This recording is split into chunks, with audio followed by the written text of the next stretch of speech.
Dumadoso. Muli po, palapakan po natin, Yorme Isko Moreno Dumadoso. Hi! Hello! Good morning! Yung iba naman sa inyo, aga-aga dumating.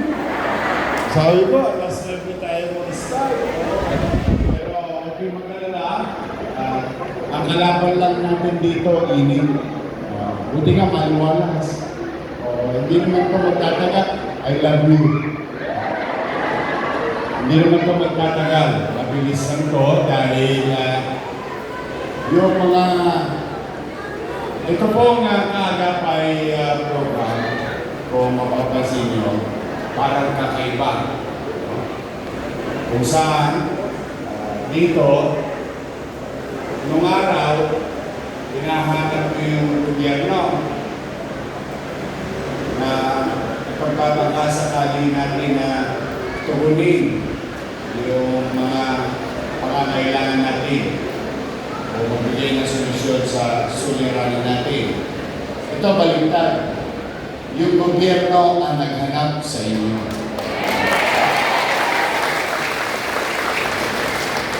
On top of yung mga sinulat ko sa akin. Kinatsaga mo yun. Kaya para nag-helembela.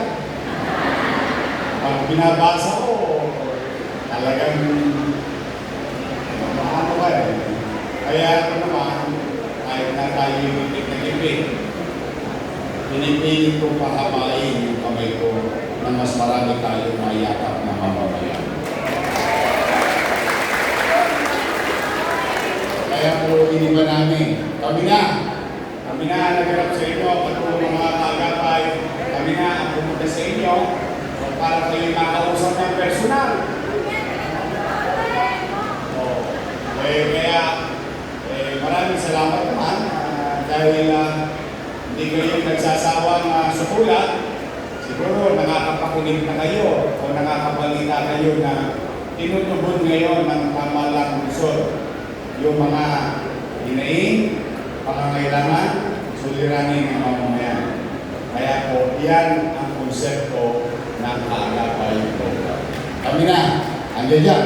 O ito, yung pinakabata sa amin. Konti na lang birthday din ito.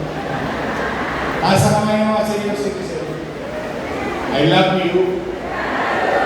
Nandito si Kusial Lou Biloso.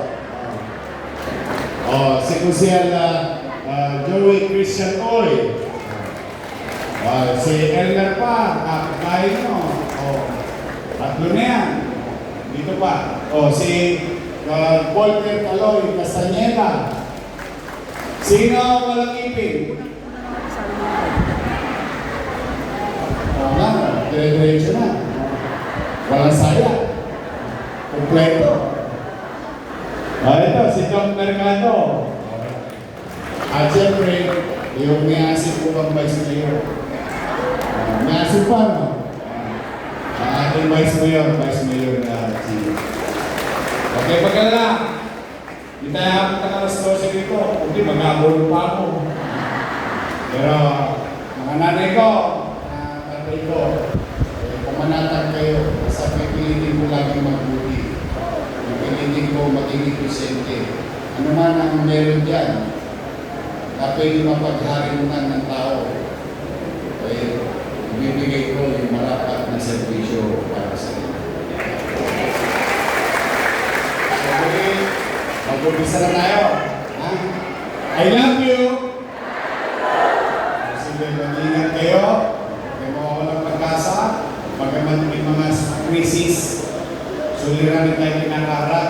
Gusto ko man lamang maiparamdam sa inyo na may gobyerno sa lungsod ng Maynila. Magandang umaga, pagkakaiwa kayo ng Manila!